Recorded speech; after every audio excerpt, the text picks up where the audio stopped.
বাংলাদেশ ব্যাংকের বৈদেশিক মুদ্রার রিজার্ভ বর্তমানে ৩৫ বিলিয়ন ডলারের ওপরে। আর ২০২৫-২৬ অর্থবছরে দেশে রেমিটেন্স এসেছে ৩৫.৫৬ বিলিয়ন ডলার। অর্থাৎ প্রতি মাসে গড়ে দেশে প্রবাসী আয় এসেছে প্রায় ৩ বিলিয়ন ডলার বা ৩০০ কোটি টাকার মতো। এরপরেও সরকার আন্তর্জাতিক মুদ্রা তহবিল আইএমএফের সাথে নতুন একটি ঋণ কর্মসূচিতে যুক্ত হতে যাচ্ছে। সংস্থাটির কাছ থেকে প্রায় ৪.৫ বিলিয়ন ডলারের ঋণ প্রত্যাশা করা হচ্ছে। কিন্তু প্রশ্ন হচ্ছে, দেশে প্রতি মাসে যখন প্রবাসী আয় বা রেমিটেন্সই আসে প্রায় ৩ বিলিয়ন ডলার, তখন প্রায় ৪.৫ বিলিয়ন ডলারের ঋণ পেতে কেন এত দৌড়ঝাঁপ? এই ঋণ কি কেবলই ডলারের যোগান দেবে, নাকি এর পেছনে আছে অন্য কোনো তাৎপর্য? চলুন আলোচনায় যাওয়া যাক।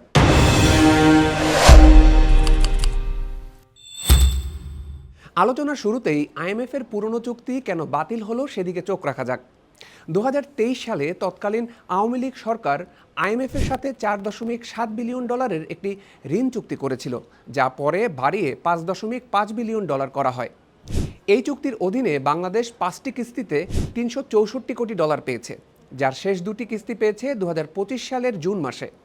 কিন্তু গত বছরের ডিসেম্বরে আইএমএফ ষষ্ঠ কিস্তির টাকা আটকে দেয়, কারণ ডক্টর ইউনূসের নেতৃত্বাধীন অন্তর্বর্তী সরকার তাদের দেওয়া শর্ত পূরণ করতে পারেনি। চলতি বছরের শুরুতে নতুন সরকার দায়িত্ব নেওয়ার পর অর্থমন্ত্রী আমির খসরু মাহমুদ চৌধুরী এপ্রিল মাসে আইএমএফ ও বিশ্বব্যাংকের বসন্তকালীন বৈঠকেও যোগ দেন।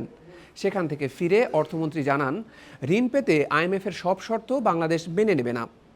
বর্তমানে দেশে সফররত ১২ সদস্যের আইএমএফ প্রতিনিধি দলের সাথে নতুন ঋণ কর্মসূচি নিয়ে আলোচনা শুরুর পর মন্ত্রী জানিয়েছেন, ফ্যাসিস্ট আমলের ওই ঋণ কর্মসূচি জনগণের স্বার্থ রক্ষা করেনি, তাই সেটি বাদ দিয়ে নতুন ঋণ কর্মসূচি নিয়ে আলোচনা চলছে। দেশের স্বার্থকে প্রাধান্য দিয়েই আইএমএফের সাথে নতুন ঋণ চুক্তি হবে বলেও জানান মন্ত্রী। এবারে আসা যাক মূল আলোচনায়। আইএমএফের ঋণ বাংলাদেশের জন্য কতটা প্রয়োজন? এই ঋণের তাৎপর্য কেবল ডলার প্রাপ্তির মধ্যে সীমাবদ্ধ নয়। আইএমএফের ঋণ প্রাপ্তির 4টি সবচেয়ে বড় সুবিধা রয়েছে। প্রথমত, ক্রেডিট রেটিং ও বিদেশি বিনিয়োগ। আইএমএফ কোনো দেশকে ঋণ দেওয়ার অর্থ হচ্ছে সেই দেশের সামষ্টিক অর্থনীতিকে সবুজ সংকেত দেওয়া, অর্থাৎ সেই দেশের সামষ্টিক অর্থনৈতিক নীতিকে সার্টিফাই করা। বিভিন্ন আন্তর্জাতিক রেটিং এজেন্সি যেমন মুডিস, ফিচ আইএমএফের এই সিদ্ধান্তকে বৈশ্বিক আস্থার সনদ বা আর্থিক শৃঙ্খলার স্বীকৃতি হিসেবে গণ্য করে। এর ফলে একটি দেশের সামগ্রিক ক্রেডিট রেটিং বেড়ে যায়, আর রেটিং ভালো হলে বিদেশি বিনিয়োগকারীরা বাংলাদেশে টাকা খাটাতে নিরাপদ বোধ করবেন এবং শেয়ার বাজার ও বন্ড মার্কেটে বিদেশি বিনিয়োগ বাড়বে। দ্বিতীয় সুবিধাটি হলো বহুজাতিক দাতা সংস্থাগুলোর কাছ থেকে ঋণ সহায়তা প্রাপ্তি সহজতর হওয়া। আইএমএফ হচ্ছে বৈশ্বিক অর্থনীতির গেটকিপার। আইএমএফের ঋণ পেলে বিশ্বব্যাংক, এশীয় উন্নয়ন ব্যাংক কিংবা জাইকার মতো বড় বড় বহুজাতিক উন্নয়ন সহযোগীদের কাছ থেকে বাজেট সহায়তা পাওয়া বা সহজ শর্তে দীর্ঘমেয়াদী ঋণ পাওয়া বহুগুণ সহজ হয়ে যায়। আইএমএফের ঋণ পাওয়ার আরেকটি বড় সুবিধা আছে, সেটি হচ্ছে দেশীয় ব্যবসায়ীদের জন্য আন্তর্জাতিক বাণিজ্যের খরচ হ্রাস পাওয়া। আইএমএফের আস্থা থাকলে বৈশ্বিক আর্থিক ব্যবস্থায় দেশের ব্যাংক খাতের বিশ্বাসযোগ্যতা বেড়ে যায়। ফলে বিদেশি ব্যাংকগুলো তুলনামূলক কম খরচে এবং থার্ড পার্টির কনফার্মেশন ছাড়াই এলসি বা ঋণপত্র গ্রহণ করে, যা আমদানি রপ্তানির খরচ কমায়। এছাড়া আইএমএফের সাথে ঋণ চুক্তি থাকলে দেশের বেসরকারি খাতের বড় বড় গ্রুপ বা শিল্পোদ্যোক্তারা আন্তর্জাতিক বাজার থেকে তুলনামূলক কম সুদে বাণিজ্যিক ঋণ পাবেন।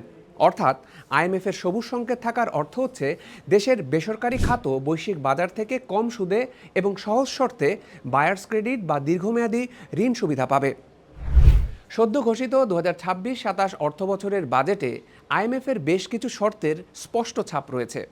এবারের ৯.৩৮ ট্রিলিয়ন টাকার বাজেটে কর ফাঁকি বন্ধে, টিন ও বিন লিঙ্ক করা, ব্যাংক খাতের সুশাসনে ব্যাংক রেজুলিউশন ও আমানত সুরক্ষা আইন কার্যকর করা এবং বিদ্যুৎ খাতের ক্যাপাসিটি চার্জ যৌক্তিক করার উদ্যোগ নেওয়া হয়েছে। এমনকি সরকারি কর্মচারীদের নতুন বেতন কাঠামোর আর্থিক প্রভাবও আইএমএফ প্রতিনিধি দলের সাথে বৈঠকে মূল্যায়ন করা হবে। দেশে চলতি বছরের মার্চে রেকর্ড ৩.৭৫ বিলিয়ন বা ৩৭৫ কোটি ডলারের রেমিটেন্স এসেছে। এছাড়া ৩৫ বিলিয়ন ডলারের বেশি রিজার্ভ দিয়ে দেশের ৫ থেকে ৬ মাসের আমদানি ব্যয় মেটানো সম্ভব। এই প্রেক্ষাপটে আইএমএফের সাথে নতুন করে ৩ বছরের জন্য একটি ঋণ কর্মসূচিতে যুক্ত হওয়ার অর্থ কেবলই ৪.৫ বিলিয়ন ডলার প্রাপ্তি নয়, বরং বৈশ্বিক বাজারে দেশের অর্থনৈতিক শৃঙ্খলার বিষয়ে আস্থা ও বিশ্বাস পুনরুদ্ধার করা।